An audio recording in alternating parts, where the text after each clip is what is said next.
ओम नमः सिद्धेभ्य। नमो नमः सत्हितंकराय वीराय भव्याम्बुजभास्कराय अनंतलोकाय सुरार्चिताय देवादिदेवाय नमो जिनाय देवादिदेवाय नमो जिनाय। पंच परमेष्टि भगवान की, परम पूज्य आचार्य भगवंत गुरुवर विशुद्ध सागर जी मुनि महाराज की, परम पूज्य मुनि श्री सुप्रभ सागर जी महाराज की, शाश्वत तीर्थराज समेत शिखर जी की।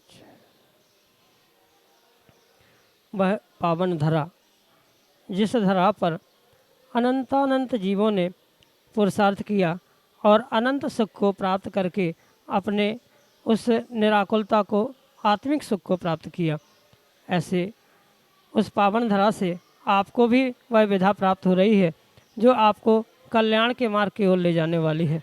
परम पूज्य आचार्य भगवंत गुरु और विशुद्ध सागर जी महाराज के मंगल सभा से उन्हीं के सुयोग से परम पूज्य मुनि श्री सुप्रभ सागर जी महाराज ने सम्यक समाधान रूपी अनूठी विधा प्रदान करते हुए आपके लिए कल्याण का पथ प्रदान किया है। तो आप भी थोड़ा पुरुषार्थ करें और अपने मन के समीचीन विकल्पों को निर्ग्रंथ गुरु के समक्ष प्रस्तुत करते हुए अपने कल्याण का मार्ग अवश्य प्राप्त करें। समीचीन विकल्पों के सम्यक समाधान के साथ प्रारंभ होता है आज का सम्यक समाधान। और आज के पहले विकल्प के लिए उज्जैन मध्य प्रदेश से श्रीमती साधना जैन महाराज श्री के सही चरणों में बारंबार नमोस्तु निवेदित करते हुए अपना समीचीन प्रश्न रख रहे हैं कि महाराज जी, संसारी जीवों के अनंत भाव होते हैं जो दुर्गति में ही ले जाने वाले होते हैं, तो हम उन भावों को छोड़ते हुए मोक्ष स्वर्ग के मार्ग भावों को कैसे प्राप्त करें। हमारे समीचीन विकल्प का सम्यक समाधान करने की अनुकंपा करें। नमोस्तु महाराज जी, नमोस्तु। ओम नमः सिद्धम। परम पूज्य आचार्य भगवान गुरुवर विशुद्ध सागर जी महाराज की।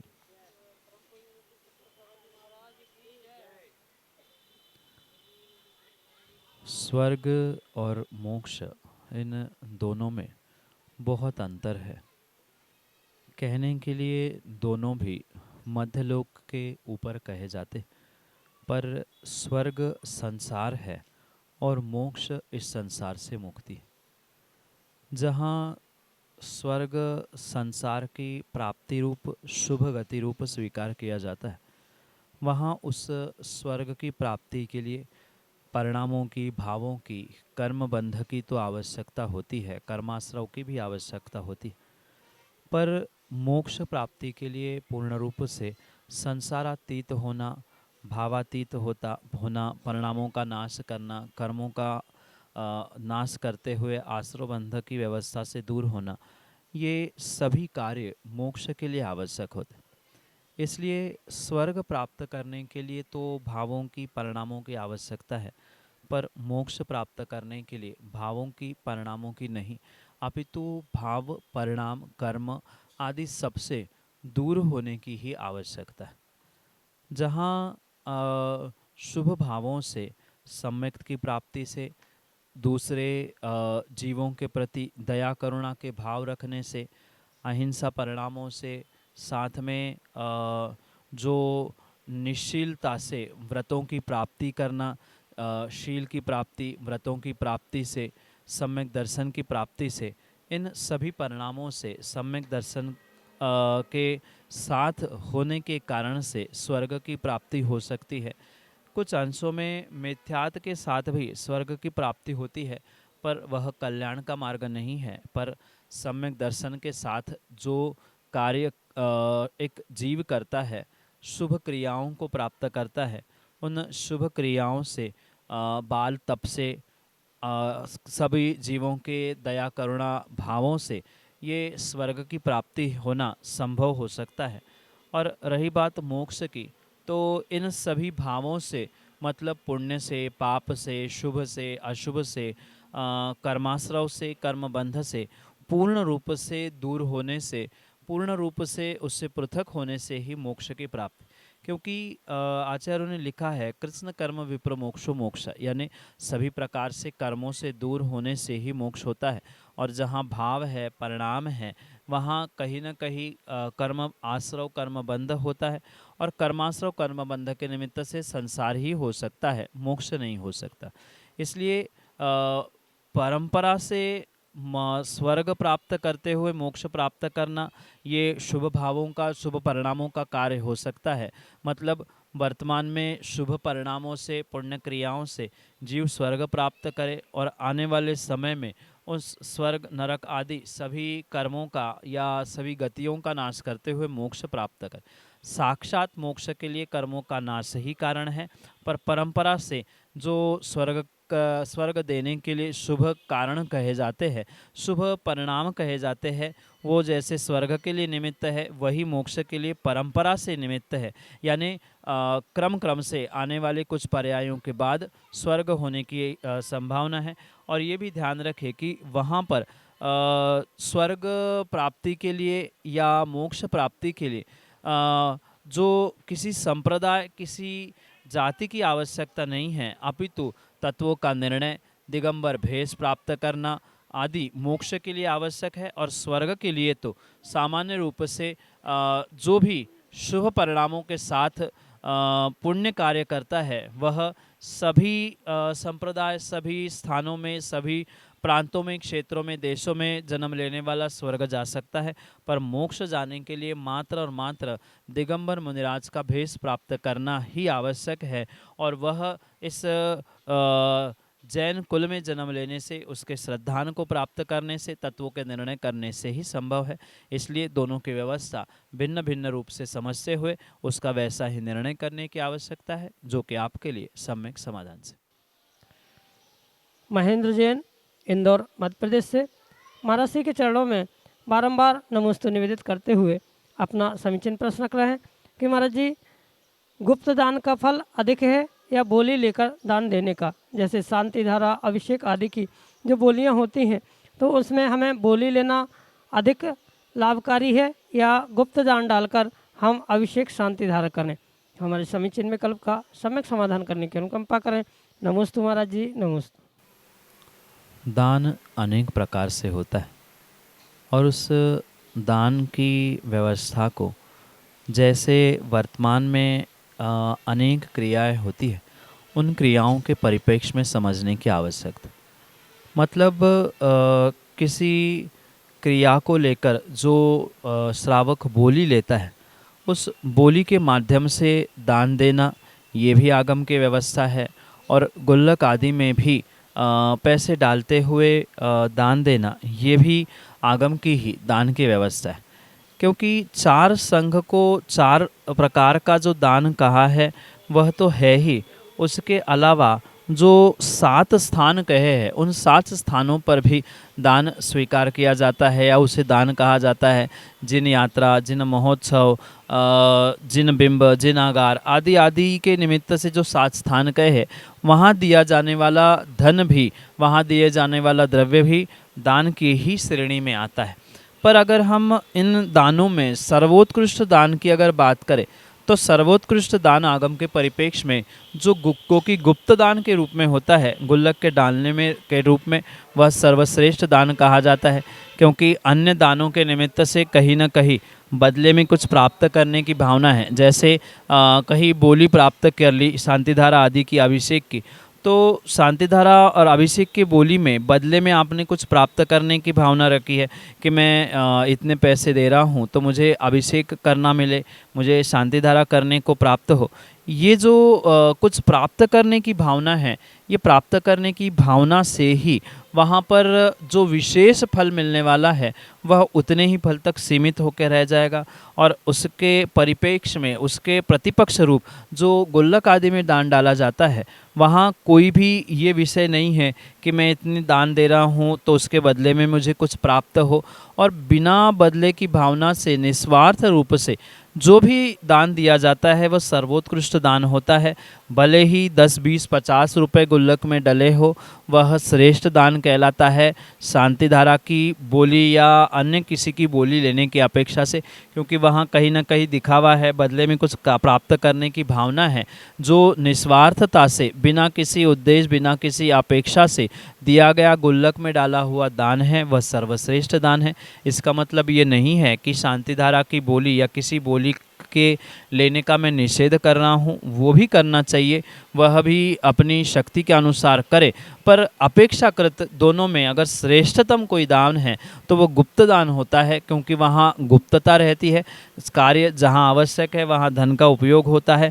देने वाला मात्र हमने दे दिया इस भावना से दे रहा है, उसके प्रतिपक्ष रूप या उसके बदले में कुछ प्राप्त करने की भावना नहीं होने से वह सर्वोत्कृष्ट है। शांति धारा की बोली लेना भी पुण्य का कार्य है, दान का कार्य है। गुल्लक में भी दान डालना ये बहुत अच्छी ही बात है, पर इन दोनों में विशेषता गुल्लक के गुप्त दान की मुख्यता से ही स्वीकार करना होगा। दोनों भी दान होने से, पुण्य कार्य होने से करने योग्य है। अपने शक्ति के अनुसार दोनों कार्यों को करते रहे और पुण्य प्राप्ति करने का पुरुषार्थ करते रहे, यही आपके लिए सम्यक समाधान।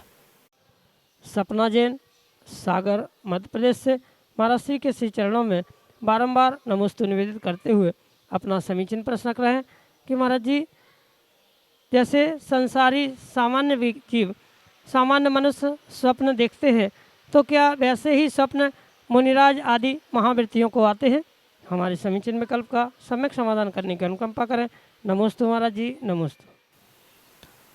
मुनिराज हो चाहे आचार्य परमेश्वरी हो, ये दोनों भी क्योंकि इंसान है, मनुष्य है, उस इंसान, मनुष्य और संसारी जीव होने के कारण से उनके साथ भी कहीं ना कहीं कर्मोदय अवश्य ही लगा हुआ है।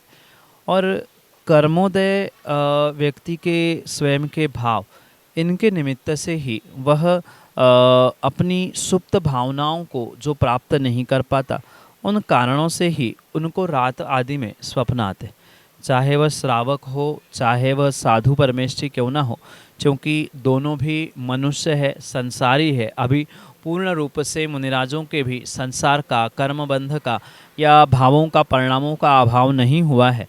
इस कारण से जो सुप्त मन में बैठे हुए विषय है, जैसे श्रावकों की मुख्यता से जो पाप कर्म या इंद्रियों के विषयजन्य जो उनके सुप्त मन में भाव बैठे रहते हैं, वही उनको स्वप्न में देखने में आते हैं। जैसे कोई व्यापारी होता है तो स्वप्न में भी वो व्यापार करते हुए देखता है, गृहिणी होती है तो कुछ ना कुछ भोजन बनाते हुए स्वप्न में उसे दिखता है। ऐसे ही मुनिराज आदि होते हैं, उनके लिए भी वे कहीं तीर्थ वंदना करते हुए, किन्हीं आचार्य भगवान गुरु महाराज से तत्व चर्चा करते हुए, किसी ग्रंथों का स्वाध्याय करते हुए या अन्य भी किसी धार्मिक क्रियाओं को लेकर जो उनके मन में तीव्र भावना जिसकी होती है, जिनको प्राप्त करने का उनका उद्देश्य होता है, उनके निमित्त से उनको स्वप्न आ सकते हैं। उसमें कोई भी किसी प्रकार से बाधा नहीं है। हाँ, ये सत्य है, जैसे श्रावकों के लिए पाप रूप स्वप्न आते हैं, वैसे पाप रूप स्वप्न उनको आए ये ज़रूरी नहीं है, आवश्यक नहीं है, क्योंकि स्वप्न वही दिखते हैं या स्वप्न में वही आता है जो करने की भावना लेकर व्यक्ति दिन भर रात में सोता है, या कुछ सुप्त मन में जो उनकी आकांक्षाएं रहती है, उनको प्राप्त करने के ही स्वप्न लगभग सभी जीव संसारी देखते हैं। और इसी परिप्रेक्ष्य में मुनिराज हो, आचार्य परमेष्ठी हो, उनको भी जो स्वप्न आते हैं वो ऐसे ही कुछ उत्कृष्ट कार्य करते हुए, करने की भावना के साथ ही आते हैं। सामान्य रूप से जो श्रावक स्वप्न विषय कषायों की प्राप्ति के लिए देखते हैं, वे नहीं देखते, और क्वचित कदाचित किन्हीं कारणों से ऐसे स्वप्न, जैसे कई बार स्वप्न आया कि कुछ कार्य करते हुए कुछ आहार विषयक उन्हें सपना आया तो उसके निमित्त से मुनिराज प्रायश्चित भी ग्रहण करते हैं। अन्य भी किसी विपरीतता के कारण से उन्हें अन्य भी स्वप्न आते हैं तो उन स्वप्नों को प्राप्त करने के कारण से वो उसका प्रक्षालन के लिए प्रायश्चित ग्रहण करते हैं। श्रावकों के लिए भी ऐसे अगर कुछ विपरीत उल्टे स्वप्न उन्होंने देखे हैं तो उसके लिए प्रायश्चित ग्रहण करना आवश्यक है। पर चूँकि मुनिराज, आचार्य महाराज, आर्यिका, ब्रह्मचारी आदि सभी अभी संसारी है, उनके पास भाव, कर्म, कर्मोदय, कर्म आश्रव बंध की व्यवस्था जारी है, उसका उदय भी उनके साथ होने के कारण से उनको भी स्वप्न आते हैं। पर श्रावकों के स्वप्न और उनके स्वप्नों में जमीन आसमान का अंतर हुआ करता है। यही आपके लिए सम्यक समाधान। उदयचंद जैन, जोधपुर, राजस्थान से महाराज श्री के श्री चरणों में बारंबार नमोस्तु निवेदित करते हुए कह रहे हैं कि महाराज जी, आगम ग्रंथों में बहुत बार पढ़ा है कि निर्माल्य क्या होता है, निर्माल्य का सेवन नहीं करना चाहिए, लेकिन वास्तविकता में हम उस निर्माल्य की परिभाषा को समझ नहीं पा रहे हैं। तो आगमिक निर्माल्य की परिभाषा क्या है? हमारे समीचीन विकल्प का सम्यक समाधान करने की अनुकंपा करें। नमोस्तु महाराज जी, नमोस्तु। निर्माल्य कहने के लिए तो बहुत छोटा शब्द है, पर निर्माल्य की परिभाषा वर्तमान में बहुत सारे जीवों को आगम के परिप्रेक्ष्य में विवेक से समझने की आवश्यकता है। क्योंकि अक्सर बहुत सारे वस्तुओं को, बहुत सारे कार्यों को, बहुत सारे सामग्रियों को वर्तमान में निर्माल्य कहा जाता है। इसे स्पर्श नहीं करो, ये निर्माल्य है, ये ऐसा है, ये निर्माल्य है। तो वास्तविकता जो आगम की है वह शायद बहुत कम जीवों ने समझी है और उसे आगम के परिप्रेक्ष्य में वर्तमान में समझना परम आवश्यक है। जो सच्चे देवशास्त्र गुरु के पंच परमेश्वरी के निमित्त से बुद्धिपूर्वक जो मंत्रों के साथ विसर्जित किया है, जो स्वाहा करते हुए समर्पित किया है, उसे ही आगम के परिप्रेक्ष्य में निर्माल्य कहा जाता है। और निर्माल्य का जो दोष भी कहा है उसे भी समझना होगा। जो सच्चे देवशास्त्र गुरु के लिए मंत्रों के साथ समर्पित किया है वो तो निर्माल्य हो ही गया है, पर उसके अलावा जो सामान्य रूप से कुछ भेंट स्वरूप उनके लिए दे दिया है तो वो किसी प्रकार से निर्माल्य नहीं है। या जैसे बहुत सारे लोगों का ये कहना है कि द्रव्य हमने चढ़ा दी है, पर अब उसकी व्यवस्था करने के लिए कई बार ऐसा होता है टेबल पे पहले से द्रव्य चढ़ी हुई है तो उसको किनारे करते हुए फिर द्रव्य चढ़ाई तो वह निर्माल्य को छू लिया, आपने निर्माल्य का भोग कर लिया, आपने ऐसा कर लिया। तो ये बहुत सारे कथन सुनने में मिलते हैं, पर मात्र व्यवस्था के लिए उस निर्माल्य को अलग कर लेना ये निर्माल्य का सेवन नहीं है, अपितु उसका उपयोग स्वयं के लिए अगर किया जा रहा है तो निर्माल्य। और मात्र द्रव्य चढ़ाया हुआ भी निर्माल्य नहीं है। जैसे कि मंदिर के लिए कुछ वस्तु दान में मिली है, जैसे पंखा है, चटाई है, टेबल है, ये मंदिर का द्रव्य। इनका अगर विपरीत रूप से प्रयोग किया जा रहा है, मतलब चटाई पे बैठकर घर गृहस्थी की बातें की जा रही है, या जिस हेड के लिए, जैसे ये कमेटियों को बहुत विवेकपूर्वक समझना होगा कि दान जिस कार्य के लिए आया है उसका उसमें प्रयोग ना करते हुए किसी अन्यत्र प्रयोग कर लेना, इसमें आवश्यकता नहीं है, इस दूसरे कार्य के लिए प्रयोग में ले लेंगे, बाद में फिर उसमें जमा कर लेंगे, ये कई स्थानों पर व्यवस्था देखने में आती है। तो ये ऐसा भी जो प्रयोग है, मतलब इस हेड का दूसरे हेड में प्रयोग कर लेना, इस नाम का उस दूसरे नाम से प्रयोग करना, ये उन कमेटियों के लिए उसके दुष्प्रयोग से निर्माल्य की ही कोटि में आने वाला है। जैसे कि मैं अभी कह रहा था, मंदिर के जो सामग्री है, द्रव्य है, उनका हम घर के लिए प्रयोग कर रहे हैं। जैसे कई बार होता है कि घर में चौका लगा है तो मंदिर के टेबल, मंदिर की सामग्री घर में लाते हैं और पुनः मंदिर ही की तो है, फिर जाकर हमने रख ली। तो ठीक है, हमने प्रयोग में लाई है तो जितना प्रयोग में लाने का उसका बाहर का द्रव्य देना पड़ता था उतना हमें मंदिर में डालना आवश्यक है, अन्यथा उसका हमें फ्री में हमने उसका प्रयोग किया है तो स्वाभाविक रूप से हमें निर्माल्य का दोष लगेगा। जो मंदिर में भी बैठे हुए उनका दुरुपयोग कर रहे हैं, पंखे लाइट का प्रयोग या चटाई टेबल का प्रयोग करते हुए घर गृहस्थी की इधर उधर की बातें चर्चा की जा रही है, तो वहाँ उनका दुष्प्रयोग होने के कारण से वो भी निर्माल्य की कोटि में आएगा। इतनी सूक्ष्म परिभाषा इस निर्माल्य के विषय में लिखी है जिसको वास्तव में प्रत्येक जीव को समझने की आवश्यकता है। जो सच्चे देवशास्त्र गुरु के लिए मंत्रों के निमित्त से या उनके प्रयोग के निमित्त से समर्पित कर दिया है, जिसको पुनः प्राप्त करने के भाव नहीं है, ऐसा प्रत्येक द्रव्य क्योंकि हमने आपने समर्पित किया है इसलिए वह आपके लिए निर्माल्य है। उन वस्तुओं का दुरुपयोग करना भी निर्माल्य है। उन वस्तुओं का समय पर उपयोग नहीं करना, अनावश्यकता से उपयोग करना, अन्यथा उपयोग करना, ये सब कुछ निर्माल्य की ही कोटि में आता है। यही आपके लिए सम्यक समाधान। मेहरौनी ललितपुर उत्तर प्रदेश से अरविंद कुमार जैन महाराज जी के श्री चरणों में बारंबार नमस्तु करते हुए अपना समीचीन प्रश्न रख रहे हैं कि महाराज जी अधिकांश ऐसा देखा जाता है कि जो युवा जो व्यक्ति साधु की वैयावृत्ति सेवा उनकी आहारचर्या विहार आदि में संलग्न होते हैं तो कुछ लोग ऐसे होते हैं कि उनके विघ्न डालते हैं, कहते हैं कि क्या तुम्हें घर पे कोई काम नहीं है जो तुम साधु की वैयावृत्ति साधु की सेवा में 24 घंटे लगे रहते हो। तो उन्हें कौन से कर्म का बंध होता है या उनके पूर्व पाप कर्म का उदय है जो वे इस प्रकार से विघ्न उत्पन्न करते हैं। हमारे समीचीन विकल्प का सम्यक समाधान करने की अनुकंपा करें। नमस्ते महाराज जी, नमस्ते। कुछ तो लोग कहेंगे, लोगों का काम है कहना। पंडित जी, संसार में ऐसे बहुत सारे जीव होते हैं जिनको अपनी समस्या से, अपने सुख दुख से लेना नहीं है, उससे कई अधिक लेना देना उनको दूसरों के सुख दुख, दूसरे के अच्छी बुराई से। और ऐसे बहुत सारे जीवों को अक्सर इग्नोर करते हुए ही व्यक्ति को आगे बढ़ते हुए श्रेष्ठ कार्यों में संलग्न होने की आवश्यकता है। ये तो संसार का हर प्राणी जानता है कि वर्तमान में पंचम काल में कोई भी व्यक्ति फालतू नहीं है कि जिसके पास कोई कार्य नहीं है। कुछ ना कुछ घर में बैठे या अन्य कार्यों को करते हुए धन अर्जन करना, घर गृहस्थी चलाना, ये पाप के कार्य तो हर कोई इंसान, हर कोई श्रावक कर।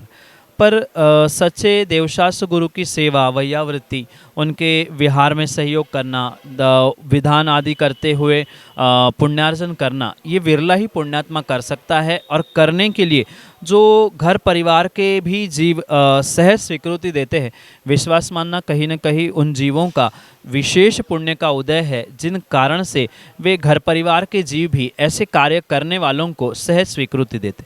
और माना कि किन्हीं जीवों को इन बातों को लेकर ऑब्जेक्शन होता है कि इतनी देर क्यों पूजन पाठ करते हैं, लंबे समय तक मुनिराजों के विहार या उनकी सेवा वैयावृत्ति को क्यों दिया जाता है। तो कहीं ना कहीं उन जीवों का उन पिछले कर्म के उदय से ऐसे भाव होना तो स्वाभाविक है ही, और मात्र उदय ही नहीं अपितु ऐसे भाव करते हुए दूसरों के लिए विघ्न करना, उससे अच्छा तो घर में रहना, ऐसे भाव करने वाले या ऐसी सूचना देने वाले जीव आने वाले समय के लिए भी नियम से सातिशय पाप का बंध करते। क्योंकि ऐसे बहुत सारे जीवों को हमने कई वर्षों से देखा है कि जो 3 में जिनको किसी प्रकार से देवशास्त्र गुरु की सेवा से या उनके समर्पण से कोई मतलब नहीं है, पर कौन क्या कर रहा है, कौन क्या नहीं कर रहा है, इनके प्रपंचों में लेकर उनको मत भेजना, उनको क्या आवश्यकता है। क्योंकि हमारे भी विहार में और कई बार शिविर आदि में चतुर्मास में भी कई सारे बच्चे युवाएं आते हैं जो महीने महीने विहार कराते हैं, महीनों महीनों तक गुरु की सेवा में घर परिवार दुकान छोड़कर रहते हैं। तो उनके लिए भी परिवारजनों को सुनाने वाले बहुत सारे सैकड़ों मिलते हैं। पर मेरा तो यही कहना है, निर्णय व्यक्ति को स्वयं से करना है कि हमें अपने लिए क्या करना है। कौन क्या कहे, कौन नहीं कहे, वो उनका व्यक्तिगत विषय है, उनका स्वयं का पुण्य पाप, उनका कर्मोदय और कर्मबंध स्वाभाविक रूप से होगा ही होगा। प्रत्यक्ष परोक्ष रूप से ऐसे विघ्न करने से करवाने वालों के लिए अंतराय कर्म का आश्रय तो होगा ही, वो भिन्न विषय है। पर हमें क्या करना है, हमारा पुण्य, हमारा समर्पण क्या है, कैसा है, ये व्यक्तिगत हमारे स्वयं के लिए ही निर्धारित करने की आवश्यकता है। इसलिए मैं तो स्पष्ट कहता हूँ, कौन क्या कह रहा है, कौन क्या कर रहा है, ये व्यक्तिगत उनका विषय है। दुनिया का काम कहना है। कुछ तो लोग कहेंगे, कहते वाले हैं। आप करोगे सो कहने वाले हैं, नहीं करेंगे सो भी कहने वाले हैं। देखो, छोड़ दिया, इतना अच्छा सेवा करता था, पूजा पाठ करने वाला छोड़ दिया। तो दोनों तरफ से बजाने वाले लोग होते हैं। तो हमें क्या करना है, ये अपना निर्णय करें और ये पक्का माने कि ऐसे खोटे पंचम काल में सच्चे देवशास्त्र गुरु की निस्वार्थ भावना से सेवा करने की, पूजा पाठ करने की जो भावना है, ये विरले ही पुण्यात्मा जीवों के पास होती है। स्वार्थ से भरे हुए तो जहाँ धन पैसा मिल रहा है वहाँ करने वाले तो बहुत सारे होते हैं, पर जहाँ कुछ नहीं मिल रहा है वहाँ भी सब कुछ लौटाने वाले विरले ही समर्पित जीव होते हैं, जो आने वाले समय के लिए सातिशय पुण्य का बंध करते हैं। और ऐसे लोगों के बारे में सोचने वाले, कहने वाले, कहलाने वाले कहीं ना कहीं पाप का ही आश्रय बंद करते हैं। और ये पक्का निर्णय करें कि संसार में ऐसे बहुत सारे जीव होते हैं जो अपने उत्कृष्ट कार्यों को देखकर कुछ ना कुछ कहने वाले हैं, और वो कहते रहे, हम आगे बढ़ते रहे। यही निर्णय करते हुए हम अपने जीवन में देवशास्त्र गुरु के प्रति ऐसे ही समर्पित भाव से उनकी सेवा आदि करने का पुरुषार्थ करें। यही आपके लिए सम्यक समाधान।